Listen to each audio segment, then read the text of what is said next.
हजरत दानियाल अलैहिस्सलाम एक नौजवान कैदी जो बाबिल के किलों में मुक़य्यद था, लेकिन अल्लाह के राज उस पर मुनकशिफ हो रहे थे। एक ख्वाब, एक बादशाह और ऐसी ताबीर जो आने वाली आलमी सल्तनतों का पर्दा चाक कर दे। हजरत दानियाल अलैहिस्सलाम की हैरत अंगेज कहानी सुने। एक नबी जो वक्त से आगे देखता था। बिस्मिल्लाहिर्रहमानिर्रहीम, अस्सलामु अलैकुम रहमतुल्लाहि व बरकातुहू। नाज़रीन, आज हम आपको लेकर चलेंगे एक ऐसे अजीम नबी की जानिब जिनकी जिंदगी हिकमत, बसीरत, सब्र और कुर्बानी से लबरेज है। एक ऐसा नाबगा बच्चा जिसने कम उम्री में अदल इंसाफ की मसनद संभाली, जो गुलाम बनकर बाबिल ले जाए गए मगर अपने इल्म तकवा से बादशाहों के दरबारों में सरफराज हो गए। एक ऐसा नबी जिसे अल्लाह ने ख्वाबों की ऐसी जबान सिखाई जो आने वाले वक्त की तकदीरों को अयां कर देती थी। वो ख्वाब जिनकी ताबीर से सल्तनतें लरज उठीं, बादशाहों ने अपने ताज जमीन पर रख दिए। ये थे अल्लाह के बरगजीदा नबी हजरत दानियाल अलैहिस्सलाम। आज की इस वीडियो में हम उनकी हैरत अंगेज जिंदगी की झलक दिखाएंगे। हम बताएंगे कि किस तरह एक जालिम और जाबिर बादशाह ने उन्हें कैद करके शेरों के पिंजरे में फेंक दिया। लेकिन हुआ क्या? शेरों ने हमला नहीं किया, बल्कि रब के हुक्म से वो मुअद्दब होकर एक गोशे में बैठ गए और मौजा देखी कि शीरी दानियाल अलैहिस्सलाम के कदमों में बैठकर दूध पिलाने लगे, जैसे फर्मा बरदार मखलूक अपने आका की खिदमत कर रही हो। ऐसा मंजर जिसे देखकर दरबार वालों की आंखें हैरत से फटी की फटी रह गईं और ईमान वालों के दिल सजदे में गिर गए। हम आपको ये भी बताएंगे कि आप अलैहिस्सलाम की तदफीन किस तरह हुई और ये अजीम सादत उम्मत मोहम्मदिया को क्यों और कैसे नसीब हुई। ये वाक़यात सिर्फ कहानियां नहीं बल्कि ईमान को जगाने वाले वो लम्हे हैं जो दिल की ज़मीन को नर्म कर देते हैं। ये वीडियो सिर्फ एक नबी का तज़किरा नहीं बल्कि एक ऐसा रूहानी सफ़र है जिसमें अल्लाह की कुदरत, अम्बिया की अजमत और ईमान की रोशनी हर मोड़ पर झलकती है। तो नाज़रीन, ये ईमान अफरोज दास्तान है उस नबी की जो न सिर्फ वक्त के बादशाहों को झुका गया बल्कि शेरों को भी अदब व मोहब्बत से ताबे कर गया। वीडियो को हरगिज स्किप मत कीजिएगा, आखिर तक हमारे साथ रहिएगा क्योंकि आगे जो आप सुनेंगे वो आपके दिलो दिमाग को हिला कर रख देगा। नाज़रीन, हज़रत दानियाल अलैहिस्सलाम अल्लाह ताला के मुंतखब करदा पैगंबर थे जो बनी इसराइल के जवाल के आखिरी दौर में तशरीफ लाए। ये कहा जाता है कि आप 457 कबल मसीह में बैतुल मक़दस में पैदा हुए। दानियाल के मानी है खुदा मेरा मुनसिफ है। हज़रत दानियाल अलैहिस्सलाम के वालिदैन के बारे में अहदनामा कदीम और जदीद दोनों खामोश हैं। ताहम कहा जाता है कि आप यहूदा की नस्ल से थे और बनी इसराइल के एक मौजिज़ खानदान से ताल्लुक़ रखते थे। अल्लाह ताला ने हज़रत दानियाल अलैहिस्सलाम को नबूवत और हिकमत अता की। आपकी ज़ुबान इब्रानी थी और आप बनी इसराइल के नबी थे जो हज़रत मूसा अलैहिस्सलाम की शरीयत पर अमल पैरा थे। जब हज़रत दानियाल अलैहिस्सलाम की पैदाइश होने वाली थी तो उस वक्त के बादशाह को नजूमियों और अहले इल्म ने बताया कि इस रात एक बच्चा पैदा होगा जो तेरी सल्तनत को तबाह कर देगा। बादशाह ने हुक्म दिया कि उस रात पैदा होने वाले हर बच्चे को कत्ल कर दिया जाए। उसी रात हज़रत दानियाल अलैहिस्सलाम की पैदाइश हुई तो बादशाह के सिपाहियों ने आपको उठाकर शेर और शेरनी के सामने फेंक दिया, लेकिन दोनों शेर आपके तलवों को चाटते रहे और आपको कोई नुकसान न पहुंचाया। अल्लाह की इस करम नवाजी को हमेशा याद रखने के लिए हज़रत दानियाल अलैहिस्सलाम ने अपनी अंगूठी के नगीने पर अपनी और 2 शेरों की तस्वीर बनवाई जिनमें शेर आपके तलवों को चाट रहे थे। नाज़रीन, जब कोई कौम ऐशो इशरत में मगन हो जाती है तो उसे अल्लाह के नेक बंदों की नसीहतें बुरी लगने लगती हैं। दुनिया की चमक दमक में उसे अपने अंजाम की कोई परवाह नहीं होती। जब यही हालत बनी इसराइल की कौम की हुई तो हज़रत दानियाल अलैहिस्सलाम ने अपनी कौम को अल्लाह का पैगाम देते हुए कहा, मेरी कौम वालों, गफलत और काहिली को छोड़ दो। इस गफलत का नतीजा बहुत बुरा होगा। अपने हाल पर रहम करो और अल्लाह की नाफरमानियों को छोड़ दो, वरना तुम तबाह हो जाओगे। चंद दिनों की ऐश और इशरत के लिए अपनी कौम को दाव पर ना लगाओ। अपनी दौलत को अल्लाह के हुक्म के मुताबिक इस्तेमाल करो।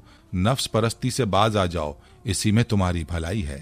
लेकिन उस कौम के लोग अपनी हठधर्मी से बाज ना आए और हज़रत दानियाल अलैहिस्सलाम की तालीमात को नज़रअंदाज किया। नतीजतन बनी इसराइल पर बख्त नसर जैसे जालिम बादशाह का हमला हुआ जो इराक का हुक्मरान था और सूरज को अपना माबूद मानता था। उसने बनी इसराइल पर हमला करके 70,000 अफराद को कत्ल कर दिया, औरतों को तह किया, घरों में घुसकर औरतों के पेट चाक कर दिए और बच्चों को नेज़ों पर लटकाया। उसने तौरात के मुक़द्दस नुस्खों को जूतों तले रौंदा, बैतुल मक़दस को नापाक किया और बनी इसराइल के 70,000 अफराद कैद करके बाबिल ले आया। उन कैदियों में हज़रत दानियाल अलैहिस्सलाम भी शामिल थे जो अपने शबाब में कैदी बन गए थे। बख्त नसर दोम ने 587 कबल मसीह बाबिल ले जाया गया और उसके साथ साथ हज़रत यसा अलैहिस्सलाम, हज़रत यरमाह अलैहिस्सलाम और हज़रत ज़िक्र अलैहिस्सलाम को भी कैदी बना लिया। अल्लाह के वादे के मुताबिक बख्तनसर ने बनी इसराइल के नाफरमान कौम को बाबिल मुंतकिल किया। हज़रत दानियल अलैहिस्सलाम ने अपनी कौम के गिरफ्तार अफराद से खिताब करते हुए फरमाया, मैं तुम्हें हमेशा डराता रहा हूँ, लेकिन अब जब तुम्हें मुसीबत का सामना हुआ है, तुम तौबा करने का इरादा कर रहे हो। इस पर बनी इसराइल ने कहा, वो तौबा करते हैं और आइंदा कभी अल्लाह की नाफरमानी नहीं करेंगे। हज़रत दानियल अलैहिस्सलाम ने फरमाया, अब तौबा का क्या फ़ायदा, अब तौबा का क्या फ़ायदा। अंबिया किराम की शफ़क़त अपनी कौम के लिए वालिदैन से भी ज़्यादा होती है। हज़रत दानियल अलैहिस्सलाम ने जब अपनी कौम को तौबा करने की कोशिश करते देखा तो उन्होंने अल्लाह के हुजूर दुआ की और अपनी कौम की मुश्किलात दूर करने के लिए अल्लाह से मदद की दरख्वास्त की। चुनांचे अंबिया किराम की दुआएं हमेशा कबूल होती हैं। अल्लाह ने उनकी दुआ कबूल फरमाई और उनके लिए रिहाई के दरवाजे खुलने लगे। हज़रत दानियल अलैहिस्सलाम की शख्सियत में नबूवत का जलाल और जमाल था और उनके ज़ुहद और तक़वा के आसार इतने नुमायां थे कि कैद खाने का दारोगा उनसे बेहद मुतासिर हुआ। उसने हज़रत दानियल अलैहिस्सलाम को इज्जत दी और उन्हें कैद खाने में इबादत और रियाजत की मुकम्मल आज़ादी दे दी। आपकी तालीमात की बदौलत कैद खाने में अल्लाह का जिक्र बुलंद होने लगा। ये सब देख कर कैद खाने का दारोगा और उसके सिपाही हज़रत दानियल अलैहिस्सलाम के मोतक़िद हो गए और उन्हें हर तरह की सहूलतें फराहम कर दी। उसी दौरान बादशाह बख्तनसर ने एक रात एक खौफनाक ख्वाब देखा और जब वो सुबह बेदार हुआ तो उस ख्वाब को भूल गया। ये ख्वाब इतना खौफनाक था कि उसने बादशाह का सुकून छीन लिया था। वो बहुत परेशान हो गया और उसने ख्वाब की ताबीर मालूम करने की कोशिश की। ताहम ख्वाब की ताबीर मालूम करने से पहले ख्वाब का याद आना जरूरी था। उसने अपने दरबार में नजूमियों, काहिनों और ताबीर बताने वालों को तलब किया और कहा कि अगर वो ख्वाब बता दें तो वो उसकी ताबीर बता सकते हैं। बादशाह ने सख्त गुस्से में कहा, मैं तुम्हें 3 दिन की मोहलत देता हूँ, इस ख्वाब की ताबीर मुझे बता दो वरना तुम सबको कत्ल करा दूंगा। यह खबर कैद खाने में हज़रत दानियल अलैहिस्सलाम तक पहुंची तो आपने दारोगा से कहा, मेरे पास ख्वाबों की ताबीर का इल्म है, क्या तुम बादशाह को मेरे बारे में इत्तला दे सकते हो? इस तरह तुम बादशाह की नज़र में बड़ा मकाम हासिल कर लोगे। दारोगा ने कहा, मुझे खौफ है कि आप बादशाह के अजाब का शिकार ना हो जाएं। शायद कैद खाने का गम आप पर गालिब आ गया हो और आप ये सब बातें कह रहे हैं। हज़रत दानियल अलैहिस्सलाम ने फरमाया, मेरा रब मुझे हर ज़रूरी इल्म देता है और मुझे इस बारे में आगाह भी करेगा। आखिरकार दारोगा ने बादशाह को हज़रत दानियल अलैहिस्सलाम के बारे में इत्तला दी। बादशाह ने आपको बुला लिया और दारोगा ने हज़रत दानियल अलैहिस्सलाम को न सिर्फ रिहा किया बल्कि अच्छा लिबास पहनने का हुक्म दिया और बादशाह के दरबार में जाने की इजाज़त दे दी। हज़रत दानियल अलैहिस्सलाम बादशाह के दरबार में पहुंचे। दरबार में उमरा, नजूमी और काहिन वगैरह सब मौजूद थे और उन्हें खुशी हुई कि ख्वाब की ताबीर बताने वाला आ गया, वरना उन सब की जानें खतरे में पड़ जाती। हज़रत दानियल अलैहिस्सलाम ने अपने मजहब के मुताबिक बादशाह को सलाम किया। बादशाह ने बड़ी इज्जत और एहतराम के साथ हज़रत दानियल अलैहिस्सलाम को अपने करीब बिठाया और तमाम दरबारियों को रुखसत कर दिया ताकि वो अकेले हज़रत दानियल अलैहिस्सलाम से अपने ख्वाब की ताबीर पूछ सकें। अब दरबार में सिर्फ बादशाह, दारोगा और हज़रत दानियल अलैहिस्सलाम थे। दरबार का कानून था कि बादशाह के सामने आने वाले शख्स को सजदा करना होता था, लेकिन हज़रत दानियल अलैहिस्सलाम वहां पहुंचकर खड़े हो गए और सजदा ना किया। ये देखकर बादशाह ने बाकी दरबारियों को दरबार से बाहर भेज दिया और दानियल से पूछा, तुमने सजदा क्यों नहीं किया? हज़रत दानियल अलैहिस्सलाम ने हिकमत से जवाब दिया, मेरे रब ने मुझे ताबीर का इल्म दिया है, लेकिन इस शर्त पे कि मैं किसी और को सजदा ना करूं। मुझे खौफ है कि अगर मैं तुझे सजदा करूंगा तो अल्लाह मुझसे ये इल्म वापस ले लेगा और फिर मैं बेइल्म हो जाऊंगा और तुम मुझसे कुछ हासिल नहीं कर सकोगे, फिर मुझे कत्ल भी करवा दोगे। बादशाह ने कहा, मेरे दिल में आपसे ज्यादा काबिल एहतराम शख्स कोई नहीं, क्योंकि आपने अपने रब से किया हुआ वादा पूरा किया है। फिर बादशाह ने दानियल अलैहिस्सलाम से पूछा, क्या तुम मेरे ख्वाब की ताबीर जानते हो? हज़रत दानियल अलैहिस्सलाम ने फरमाया, हाँ मैं जानता हूँ। फिर दानियल अलैहिस्सलाम ने बादशाह को उसका ख्वाब सुनाया और उसकी ताबीर बताई। हज़रत दानियल अलैहिस्सलाम ने फरमाया, तुमने ख्वाब में देखा कि आसमान और ज़मीन के दरमियान एक बहुत बड़ा बुत था, जिसका सर सोने का था, सीना चांदी का था, पेट पीतल का था, रानें तांबे की, पिंडलियां लोहे की और पांव मिट्टी के थे। हर धात की अपनी अलग चमक थी और सोना सबसे कीमती था। फिर तुमने देखा कि आसमान से एक पत्थर आया और उस बुत को रेजा रेजा कर दिया। तमाम धातें आपस में मिल गईं और बुत का वजूद खत्म हो गया। फिर वो पत्थर फैलने लगा और सारी फजा में फैल गया।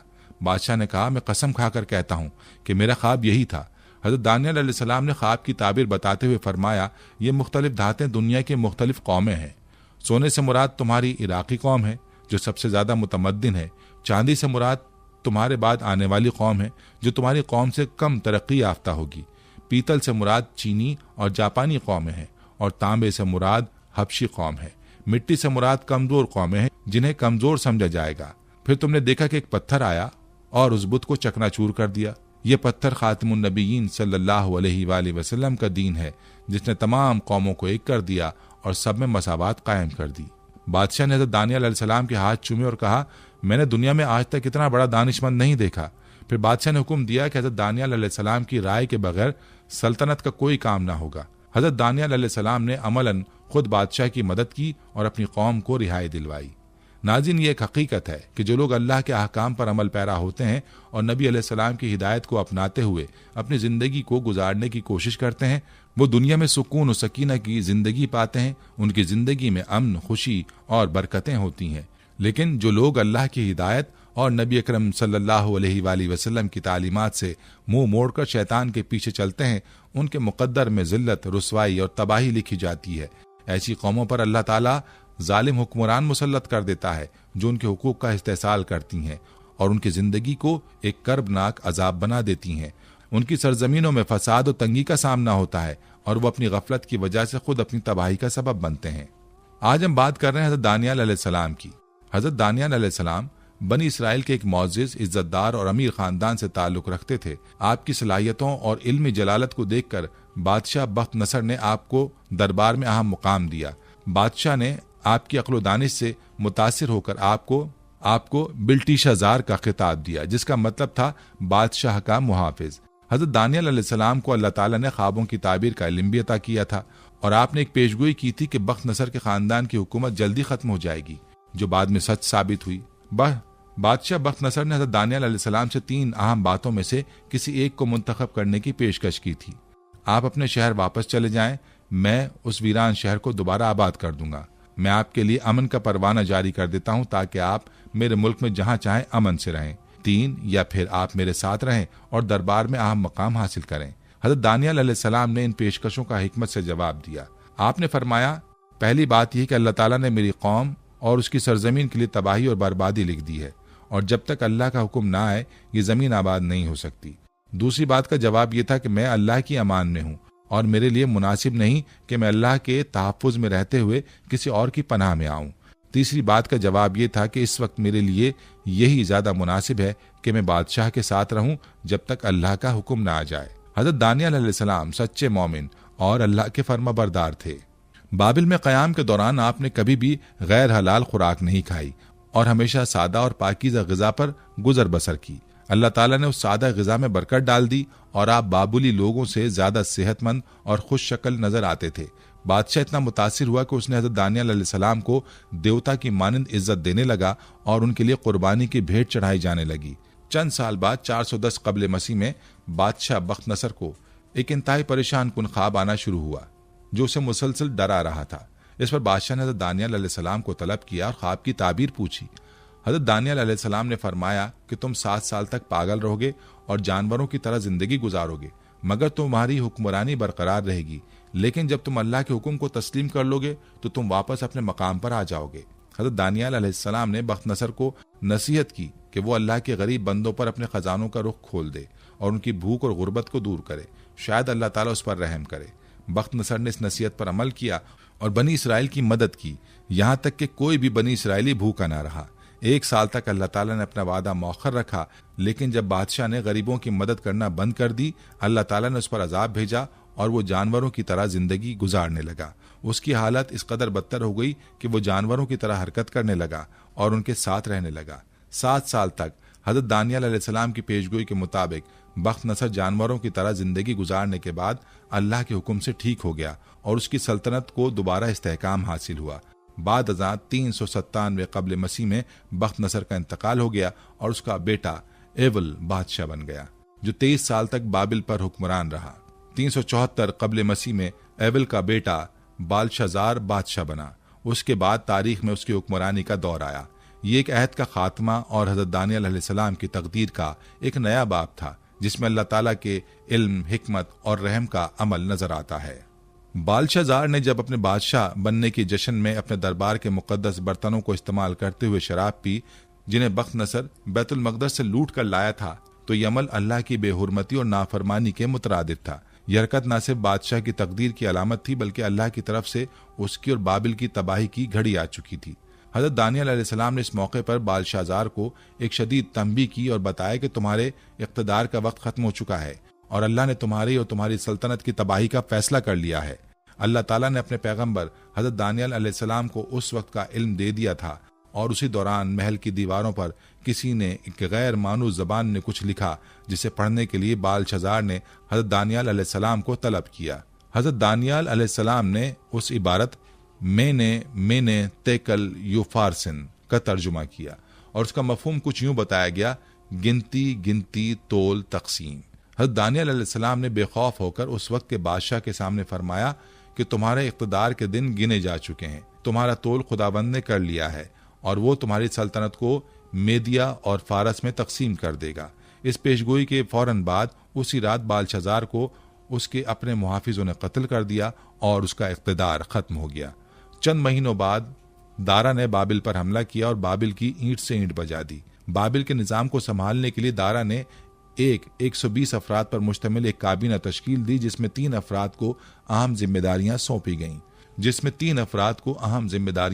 गईं और उन 3 अफराद में हज़रत दानियल अलैहिस्सलाम भी शामिल थे। बादशाह दारा ने हज़रत दानियल अलैहिस्सलाम की हिकमत और फहम फिरासत को बहुत सराहा और उनके मशवरों को बहुत अहमियत दी। बाज लोगों का ख्याल था कि दारा शायद हज़रत दानियल अलैहिस्सलाम को अपने वजीर आजम के तौर पर तैनात करेगा। एक दिन बादशाह दारा ने अपने बेटे दरबारी अहले इल्म और मुशीरों को अपने दरबार में तलब किया और कहा, ये बड़े समझदार आदमी हैं, इनकी वजह से मेरी परेशानी दूर हुई है, इनका एहतराम करो, इनसे अच्छी बातें सीखो और अगर तुम्हारे पास हम दोनों की तरफ से अलग अलग पैगामात आए तो इनकी जरूरत को मेरी जरूरत पर तरजीह देना। इस तरह से दानियल अलैहिस्सलाम को सल्तनत के उमूर में एक बुलंद मकाम हासिल हो गया, लेकिन ये बात बाबिल के कुछ मौजिज़ीन के लिए काबिल बर्दाश्त न थी और उन्होंने हज़रत दानियल अलैहिस्सलाम से हसद करना शुरू कर दिया। वो अपने चालाक तरीकों से हज़रत दानियल अलैहिस्सलाम के मकाम को बादशाह की नज़र में कम करने की कोशिश करने लगे। दूसरे दरबारियों ने हज़रत दानियल अलैहिस्सलाम के खिलाफ एक साजिश तैयार की। उन्होंने बादशाह को ये बताया कि बाबिल में बहुत सारे लोग उससे वफादार नहीं हैं और उसके इक़्तिदार को बचाने के लिए ये जरूरी है कि रियाया से वफादारी का इम्तहान लिया जाए। चुनाचे बादशाह दारा ने एक हुक्म जारी किया, जिसके मुताबिक तमाम लोगों को 30 दिन तक बादशाह दारा को सजदा करना होगा और उसे अपना मालिक तस्लीम करना होगा। जो इस हुक्म को नहीं मानेगा उसे शेरों की कछार में डाला जाएगा, जहां उसे शेर चीर फाड़ कर देंगे। हज़रत दानियल अलैहिस्सलाम ने इस हुक्म को मुस्तरद करते हुए अपने घर की बालाई मंजिल पर जाकर बैतुल मक़दस की जानिब रुख किया और अल्लाह के सामने सजदा किया। वो रोजाना 3 बार अल्लाह की इबादत करते थे। इस पर मुखालिफ साजिशियों ने बादशाह दारा को हज़रत दानियल अलैहिस्सलाम की इबादत के बारे में आगाह किया। बादशाह ने यकीन करने के बजाय हज़रत दानियल अलैहिस्सलाम को तलब किया और उन्हें सजदा करने का हुक्म दिया। हज़रत दानियल अलैहिस्सलाम ने इनकार कर दिया, क्योंकि वो अल्लाह के सच्चे रसूल और मौहिद थे। बादशाह दारा ने गुस्से में आकर हज़रत दानियल अलैहिस्सलाम को शेरों के खाने के लिए शेरों की कछार में डाल दिया और कहा, उस खुदावंद से मदद मांग जिसके सामने तू सजदा करता है। सुबह के वक्त दारा खुद शेरों की कछार के पास गया और हज़रत दानियल अलैहिस्सलाम को आवाज दी। हज़रत दानियल अलैहिस्सलाम ने अल्लाह की तस्बीह की और बताया कि अल्लाह ताला के एक फरिश्ते ने शेरों के मुंह बंद कर दिए थे और वो मुझे जरा बराबर नुकसान नहीं पहुंचा सके। दारा हज़रत दानियल अलैहिस्सलाम को लेकर अपने दरबार में वापस आया और उसने तमाम दरबारियों और उनके खानदानों को शेरों की कछार में डाल दिया, जिन्होंने हज़रत दानियल अलैहिस्सलाम से बुग़्ज़ रखा हुआ था। एक और मशहूर वाक़या है कि बाबिल के एक त्यौहार के दौरान अहले बाबिल ने अपने झूठे माबूद को सजदा किया और हज़रत दानियल अलैहिस्सलाम और उनके साथियों से भी सजदा करने की दरख्वास्त की, लेकिन हज़रत दानियल और उनके साथियों ने इनकार कर दिया। इस पर कौम ने एक अजीम आग भड़काई और हज़रत दानियल अलैहिस्सलाम और उनके साथियों को उस आग में डाल दिया। ईमान वाले लोग उस आग में रात गुजारकर सुबह को जिंदा निकल आए। बख्त नसर ने अपनी बालकोनी से आग में 5 अफराद को देखा, लेकिन उसने उनमें से 5वें शख्स के बारे में सवाल किया। कौम ने जवाब दिया, हमने 4 लोगों को आग में डाला था, 5वें का हमें इल्म नहीं था। बादशाह ने हज़रत दानियल अलैहिस्सलाम को बुलाया और पूछा कि 5वां शख्स कौन है। हज़रत दानियल अलैहिस्सलाम ने जवाब दिया, वो अल्लाह का फरिश्ता है जिसे अल्लाह ने भेजा है ताकि इस आग को सर्द कर दे, कि हमें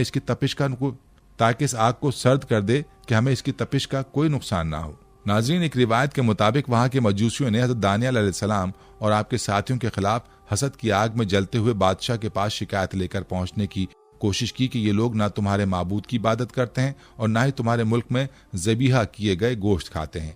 इस पर बादशाह ने हुक्म दिया कि इन 6 मोमिनों को एक कुएं में डाल दिया जाए और उस कुएं में एक भूखा शेर भी डाला जाए ताकि वो उन मोमिनों को खा जाए।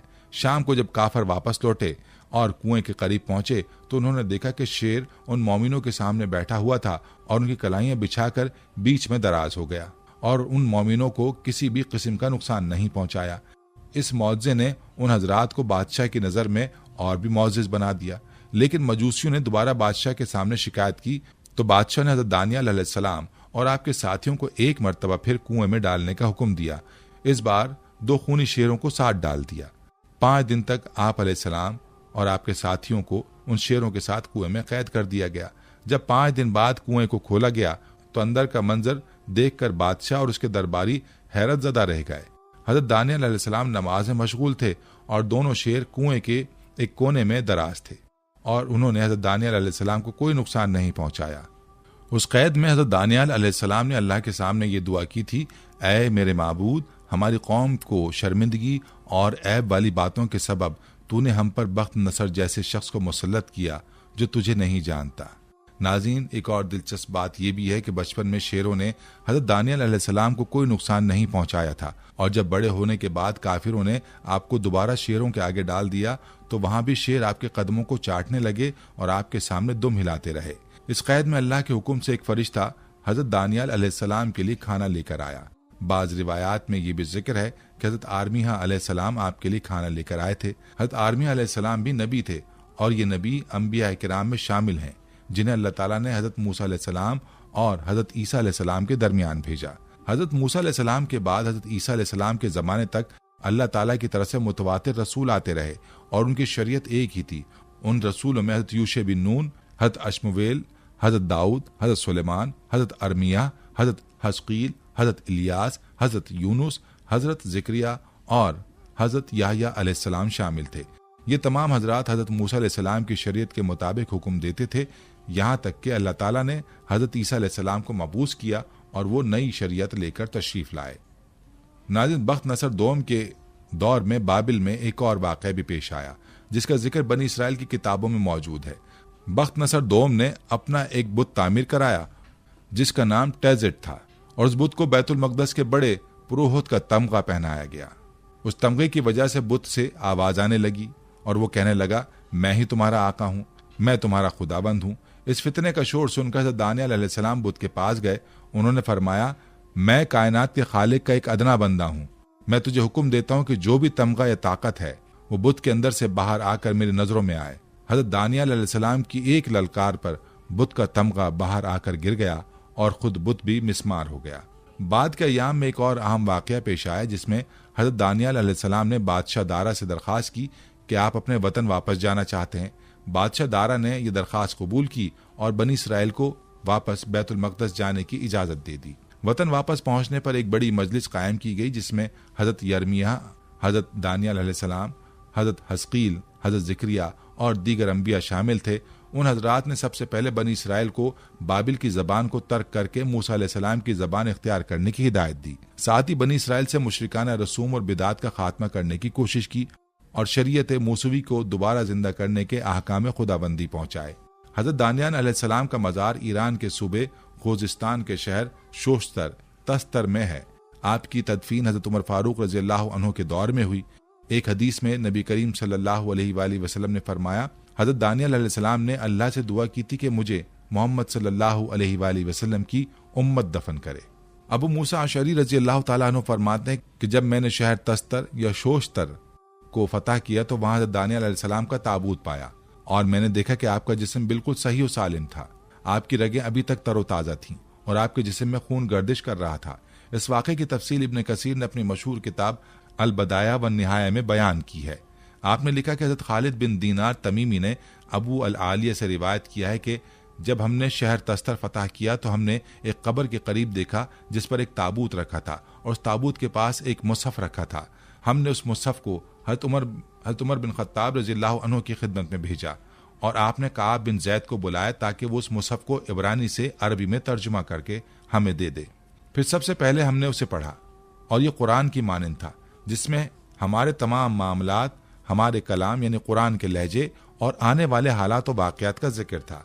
खालिद बिन दीनार तमीमी ने अबू अल आलिया से पूछा, इस मसहफ में क्या था? तो अबू अल आलिया ने जवाब दिया, इसमें तुम्हारे तमाम हालात और आइंदा पेश आने वाले वाक़यात का जिक्र था। जब खालिद ने पूछा कि उनका क्या किया गया, तो अबू अल आलिया ने कहा, हमने दिन के वक्त 13 कब्रें खोदी और रात के वक्त उनकी तदफीन की, ताकि उनकी कब्र को पोशीदा रखा जा सके, ताकि लोग उसकी कब्र तलाश ना कर पाएं। फिर खालिद बिन दीनार ने पूछा, उनसे क्या तवक्को थी? तो अबू आलिया ने जवाब दिया, अगर आसमान से बारिश रुक जाती तो वो उनकी चारपाई को बाहर ले आते और बारिशें बरसने लगती। खालिद ने पूछा, वो कौन थे? अबू अल आलिया ने जवाब दिया, उनको दानियाल कहा जाता है। जब खालिद ने पूछा कि वो कब फौत हुए, तो अबू अल आलिया ने कहा, मेरे अंदाजे के मुताबिक वो तकरीबन 300 साल पहले फौत हुए थे। खालिद ने फिर सवाल किया, क्या उनके जिस्म में कोई तब्दीली आई थी? अबू अल आलिया ने कहा, सिर्फ उनकी गुद्दी पर कुछ बाल तब्दील हो गए थे, क्योंकि जमीन अंबिया किराम के जिस्मों को नहीं खाती और उनके जिस्म बोसीदा नहीं होते और ना ही दरिंदे उनको खाते हैं। नाज़रीन, अबू मूसा अशअरी ने इस ताबूत के साथ एक मटका भी पाया जिसमें चर्बी, दरहम और एक अंगूठी थी। अबू मूसा अशअरी ने रशिया के बारे में एक तफसीली खत अमीरुल मोमिनीन हज़रत उमर बिन खत्ताब रज़ी अल्लाहु अन्हु को लिखा और आपने जवाब में फरमाया कि चर्बी और मुसहफ को हमारी तरफ भेज दो और अपने इलाके के लोगों को हुक्म दो कि वो इस चर्बी के साथ सेहतियाबी तलब करें। दरहम जो कि 10,000 थे कि लोगों में तकसीम कर दो और अंगूठी तुम अपने पास रख लो, वो नफिल के तौर पर तुम्हें दे दी गई है। आखिर में हम दुआ गो हैं कि अल्लाह हमें हज़रत दानियल अलैहिस्सलाम की तरह ईमान की पुख्तगी और अल्लाह के रास्ते पर चलने की तौफीक अता फरमाए। हम उम्मीद करते हैं कि आपको हमारी आज की ये वीडियो ज़रूर पसंद आई होगी। अगर आपको हमारी आज की ये वीडियो पसंद आई है तो आपसे गुजारिश करते हैं कि आप हमारे चैनल को ज़रूर सब्सक्राइब कर लें और साथ ही लगे बेल के बटन को भी प्रेस कर लें, ताकि आपके पास हमारी आने वाली मज़ीद मालूमाती वीडियोस का नोटिफिकेशन बर वक्त मिलता रहे। सब्सक्राइब के साथ साथ हमारी वीडियोस को लाइक भी करें और अपनी कीमती राय का इजहार कमेंट्स में ज़रूर करें। कमेंट्स में आप अपने सवालात भी हम तक पहुँचा सकते हैं। अल्लाह ताला आपको अपने हिफ्ज़-ओ-मान में रखे। आमीन।